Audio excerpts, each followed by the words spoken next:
In a major push for digital workforce empowerment, the Department of Labour, Government of Tripura launched a dynamic web-based portal and mobile app for the construction workers welfare scheme at Pragna Bhawan. The official launch was performed by Honorable Minister Tinku Roy in the presence of several high-ranking officials. During the event, Honorable Minister Tinku Roy emphasized the government's commitment to worker welfare, stating that essential facilities, including rest houses and access to clean drinking water, are currently being established at construction sites for the laborers. এই নতুন সংকটগুলো নিয়ে অনেক আন্দোলন অনেক আলোচনা পর্যালোচনা হচ্ছে পত্রপত্রিকা আসছে মিছিল মিটিং আপনারা দেখছেন এই নতুন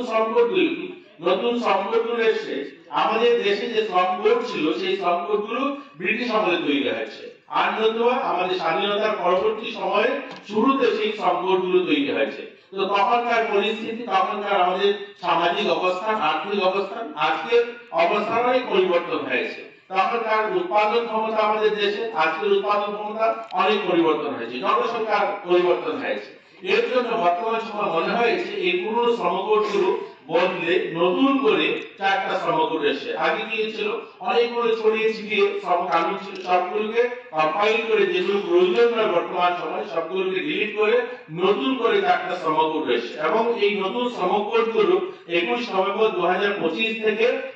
চালু হয়েছে ইমপ্লিমেন্ট হয়েছে আমাদের রাজ্যেও সেটা আমরা ইমপ্লিমেন্ট করেছি এতে কি হয়েছে নতুন শ্রমকোটে একদিকে যেমন আমরা শ্রমিকরা উপকৃত হব অন্যদিকে মালিক পক্ষ উপকৃত হবে অর্থাৎ সেগুলোকে অনেক সরলীকরণ করা হয়েছে আগে যেমন শ্রমিক যারা কোথায় কাজ করলে পরে তাকে অ্যাপয়েন্টমেন্ট লেটার দেওয়া হতো না এখন বলেছে না বাধ্যতামূলক অ্যাপয়েন্টমেন্ট লেটার তাকে দিতে হবে প্রত্যেক শ্রমিক যে যেখানে কাজ করুক সেটা চায়ের দোকানে কাজ করুক আর মুদিখানায় কাজ করুক আর কোনো কলকারখানা ফ্যাক্টরিতে কাজ করুক সে যেই কর্মচারী থাকবে তাকে অ্যাপয়েন্টমেন্ট লেটার দিতে হবে এবং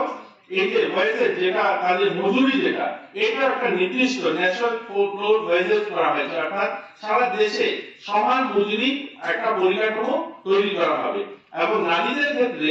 আগে যেমন নাইট শিফটে বাধা ছিল তারা কলকারখানা ফ্যাক্টরিগুলোতে মহিলারা রাতে কাজ করতে পারবে না এরকম একটা আবদ্ধ লাগানো ছিল কিন্তু বর্তমান সময় বলা হয়েছে তার যদি সুরক্ষা তার যদি সিকিউরিটি ব্যবস্থা পরিপূর্ণ থাকে এবং মহিলা যদি কাজ করতে চান তাহলে নাইট শিফটেও তিনি কাজ করতে পারবেন আগে ইএসআই আগে যেটা বললাম আমাদের রাজ্যে প্রায় 24,000-এর কাছাকাছি ইএসআই কার্ড যাদের কাছে রয়েছে সরকারি সুবিধা আমাদের ইএসআই করানোর জন্য এটা জনপ্রতিনিধিদের কাছে আবেদন থাকবে আপনার ইএসআই এর জন্য আমাদের ছোট ছোট ফ্যাক্টরিগুলোতে যারা কাজ করে জুয়েলারিতে কাজ করে এদেরকে আপনারা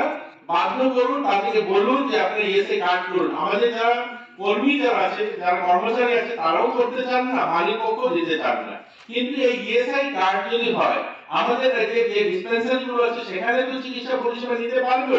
আমরা ইএসআই আইএলএস এর সঙ্গে আমরা টাই আপ করেছি অর্থাৎ আইএলএস ও সে চিকিৎসা করাতে পারবে এবং ইএসআই সম্পূর্ণ সরকারিতে অপারেশন থেকে সমস্ত ধরনের উন্নত মানের চিকিৎসা সমস্ত ব্যবস্থা অপারেশন সমস্ত ফ্রিতে করা যেতে পারে ইএসআই কার্ড যদি তাদের থাকে তো আমাদের বর্তমান সময় আগে কি ছিল ইএসআই কিছু কিছু সেক্টরে ছিল বর্তমান সময় ইএসআই বিভিন্ন ফ্যাক্টরিতে কলকারখানাতে আগে বাধ্যতামূলক ছিল 10 জনের উপরে হলে ইএসআই কার্ড করবে কিন্তু এখন সব বলা হয়েছে না যদি ঝুঁকিপূর্ণ কোনো জায়গা থাকে একজন হলো ইএসআই কার্ড করতে হবে অর্থাৎ জুয়েলারিতে যিনি কাজ করেন যিনি কারিগর Other high-ranking officials in attendance included Kiran Git, Secretary of the Labour Department, and Biswajit Paul, Labour Commissioner, along with several other dignitaries. Reporter Pranav from Agartala, Chinikhara.